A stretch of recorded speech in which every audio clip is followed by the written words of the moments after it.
Hello everyone. Shahrukh Khan और दीपिका पादुकोण की नई मूवी पठान के एक सॉन्ग को लेके काफ़ी कंट्रोवर्सी चल रही है।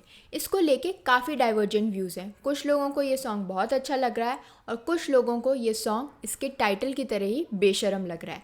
बट ऐसा क्यों है? ऐसा इसीलिए है क्योंकि इस सॉन्ग के अंदर दीपिका पादुकोण ने एक सैफरन कलर की बिकनी पहनी है और जो सॉन्ग का टाइटल है बेशरम रंग, लोग इस टाइटल को सिर्फ बेशरम रंग के लिए ही मान रहे हैं, जबकि इस पूरे गाने के अंदर कम से कम दीपिका पादुकोण ने 4-5 ड्रेसेस पहनी है अलग अलग कलर्स की। बट फिर भी लोगों का ये कहना है कि ये जो टाइटल है ये सिर्फ उसी ड्रेस के कलर के लिए है। अब इसको लेके कंट्रोवर्सी चल रही है। कुछ लोग कह रहे हैं कि ये हमारा राइट है, freedom of speech and expression है कि हम किस तरीके से जो है मूवी को लें, जिसे प्रॉब्लम है वो ना देखें। जो लोग इसके अगेंस्ट में हैं वो ये कह रहे हैं कि ये हमारे मोरालिटी के अगेंस्ट है, हमारे एथिक्स के अगेंस्ट है, हमारी रिलीजियस फीलिंग इससे हर्ट हो रही हैं। अब अगर हम ये सारी फीलिंग साइड में रखें और सिर्फ लॉ की बात करें तो कौन सी मूवी रिलीज़ होगी नहीं होगी, उसमें कितने कट्स होने चाहिए, ये पावर किसके पास होती है? ये पावर होती है सेंसर बोर्ड के पास।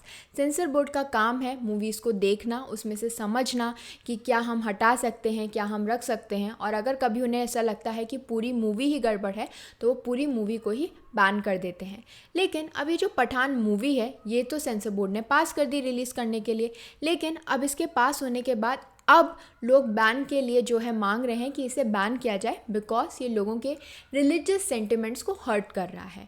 और एक एडवोकेट ने तो एक रिटन कंप्लेंट भी फाइल कर दी है to the information and broadcasting ministry of India कि इस गाने को जो है वो बैन कर दिया जाए। बट मेरा क्वेश्चन ये है कि अगर इस तरीके से मूवीज़ पे बैन लगा तो फिर सेंसर बोर्ड की ज़रूरत ही क्या है? लोगों को, पॉलिटिशियंस को, गवर्नमेंट को ही डिसाइड करने दिया जाए कि किस मूवी को रखें और किसको बैन कर दें। ये जो कंट्रोवर्सी आई है ये पहली बार नहीं आई है। इससे पहले भी काफ़ी सारी मूवीज़ के अंदर इस तरीके की कंट्रोवर्सीज़ आ चुकी हैं जहां लोग आते हैं और कहते हैं कि इसको बैन कर दिया जाए, जैसे पद्मावत, उड़ता पंजाब और बहुत सारी मूवीज़। बट आज के हमारे वीडियो में हम समझेंगे कि सेंसर बोर्ड क्या काम करता है, उसकी क्या ज़रूरत है और क्यों हमें सेंसर बोर्ड को यानी एक अथॉरिटी को ही ये डिसाइड करने देना चाहिए कि कौन सी मूवी रिलीज़ होगी और कौन सी नहीं। The central board of film certification, जिसे हम कॉमनली सेंसर बोर्ड के नाम से जानते हैं, ये एक बहुत ही इम्पॉर्टेंट बॉडी है which handles film certification in India. तो ये जो CBFC है ये काफ़ी न्यूज़ में रहती है बिकॉज ऑफ सेंसरशिप इश्यूज़, क्योंकि जैसे ही कोई नई मूवी आती है उसकी रिलीज़ को लेके कोई ना कोई कंट्रोवर्सी तो होती है। ये जो CBFC है ये फिल्म सर्टिफिकेशन भी हैंडल करती है। ये जो CBFC है ये एक स्टैट्यूटरी बॉडी है under the information and broadcasting ministry और ये रेगुलेट करती है public exhibition of films under the provisions of the cinematograph act 1952। So film can be exhibited to the public only after they have been certified by the CBFC। यानी sensor board ने अगर उन्हें certificate नहीं दिया है तब तक कोई भी मूवी जो है वो रिलीज़ नहीं हो सकती। अब हम ये समझेंगे कि CBFC मूवीज़ के लिए ये सर्टिफिकेट देता कैसे है। CBFC के 9 रीजनल ऑफिसेज हैं जिसके अंदर से जो प्राइमरी जो मेन ऑफिस है वो है मुंबई में। तो सबसे पहले मूवी की क्लियरेंस के लिए उसे एक रीजनल ऑफिस के अंदर अप्लाई किया जाता है और उसके बाद एक एग्जामिनिंग कमेटी जो है वो इस मूवी को देखती है, व्यू करती है, ताकि वो रेलेवेंट क्लियरेंसेस उसे ग्रांट कर सके। लेकिन if the applicant is not satisfied with the clearance तो वो क्या हो सकते हैं, उसके बाद वो CBFC के हेड ऑफिस भी जा सकते हैं जो कि मुंबई में है। तो सबसे पहले तो क्या होगा, उन्हें रीजनल ऑफिस में अप्लाई करना होगा। उसके बाद एक एग्जामिनिंग कमेटी देखेगी और बताएगी कि क्या गड़बड़ है, क्या रखिए, क्या हटाइए। लेकिन अगर जो पर्सन जिसने मूवी बनाई है, जो कि एप्लीकेंट है, अगर वो सेटिस्फाइड नहीं है उन क्लियरेंसेस से, इन दैट केस वो कहाँ जा सकता है, हेड ऑफिस में जा सकता है जो कि मुंबई में है। और अगर एप्लीकेंट हेड ऑफिस के ऑर्डर से भी सेटिस्फाइड नहीं है तो वो अपील कर सकता है to the film certification appellate tribunal जो कि न्यू दिल्ली के अंदर है।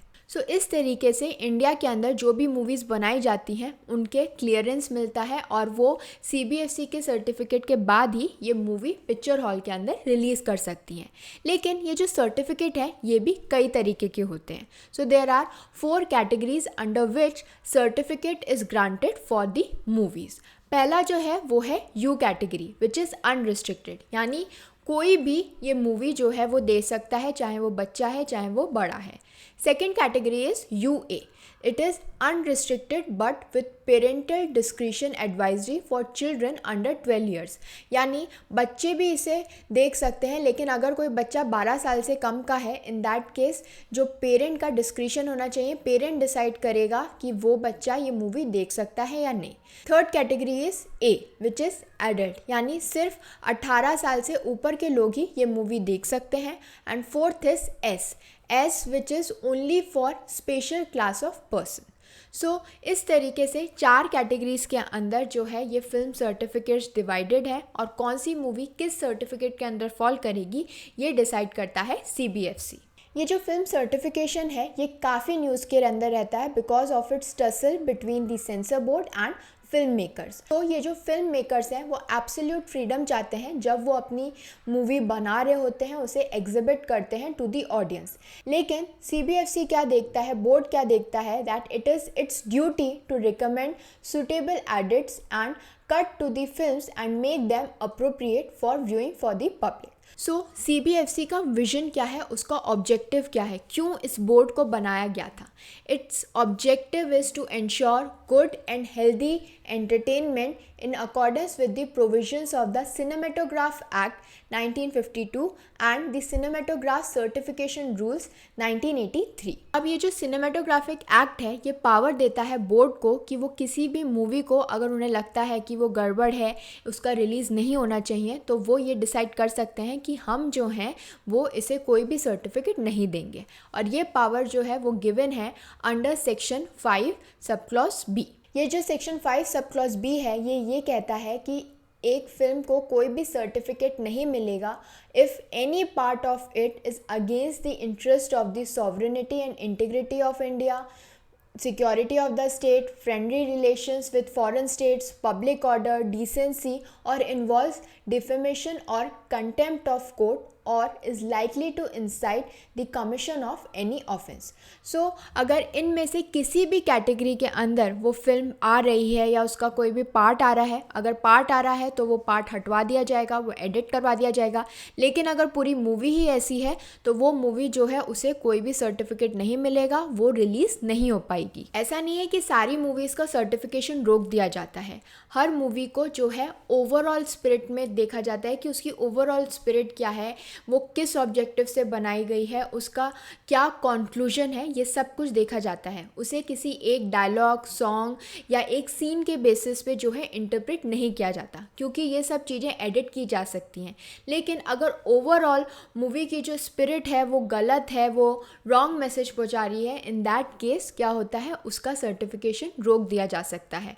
और साथ साथ वो मूवी कब रिलीज़ की जा रही है ये एक बहुत बड़ा रोल प्ले करता है। आजकल जो मूवीज़ रिलीज़ होती हैं, सोचिए अगर ये मूवीज़ 1950s में या 60s में रिलीज़ की जाती तो उस समय शायद लोग ये कहते कि ये मॉरली रॉन्ग है, कोई डिसेंसी नहीं है, ये कैसी मूवीज़ है। लेकिन क्योंकि अब हम कल्चरली काफ़ी फॉरवर्ड हो गए हैं, काफ़ी कुछ चेंज हो गया है, तो अब जो है कंटेम्प्रेरी स्टैंडर्ड्स के हिसाब से जो है वो मूवीज़ करेक्ट है। So a film should be judged based on the overall impact and is evaluated in the light of the film's period depicted and contemporary standards in the country.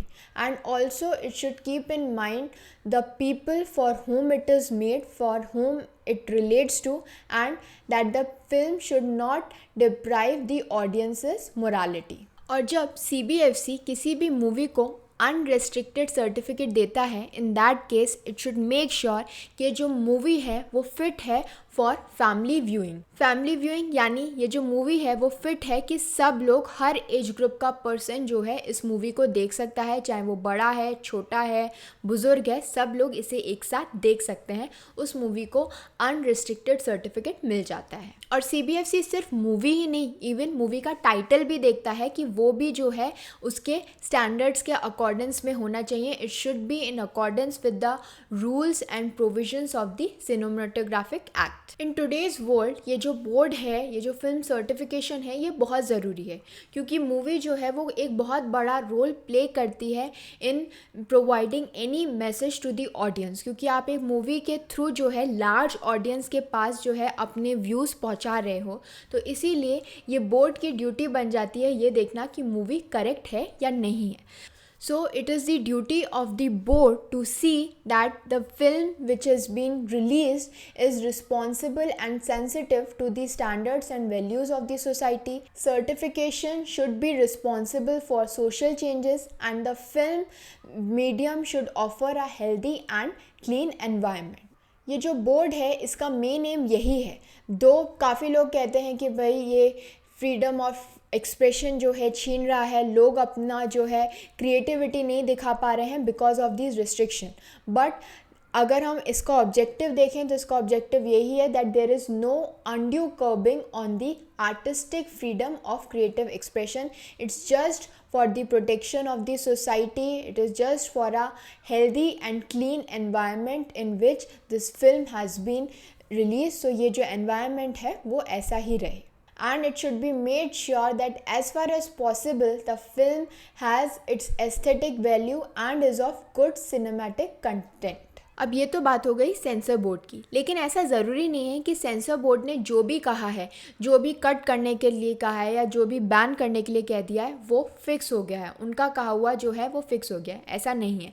अगर जिस भी पर्सन ने ये movie बनाई है और वो सेंसर बोर्ड का जो रिप्लाई है, जो उसका ऑर्डर है, उससे सेटिस्फाइड नहीं है, in that case they can file an appeal to the film certification appellate tribunal, जो कि न्यू दिल्ली के अंदर है। वो उनके पास जा सकते हैं against the order of the censor board. जो भी पर्सन सेंसर बोर्ड के ऑर्डर से सेटिस्फाइड नहीं है और वो अपील फाइल करना चाहते हैं, then in that case they can file an appeal within 30 days from the date of the CBFC's order. और अगर कोई एफकेट के डिसीजन से भी सेटिस्फाइड नहीं है, in that case they can further file an appeal to the head of the ministry of information and broadcasting और through countries legal system. So इस तरीके से किसी भी मूवी को रिलीज़ करने के लिए ये सर्टिफिकेट्स जो होते हैं वो बहुत ज़रूरी होते हैं, जो हमें सेंसर बोर्ड देता है। दो पठान को ये सर्टिफिकेट मिल गया है, लेकिन अब इस कंट्रोवर्सी के बाद पठान मूवी इस सॉन्ग के साथ रिलीज़ होगी या नहीं होगी ये देखना पड़ेगा, या सेंसर बोर्ड को वापस से अपना डिसीजन रिव्यू करना पड़ेगा।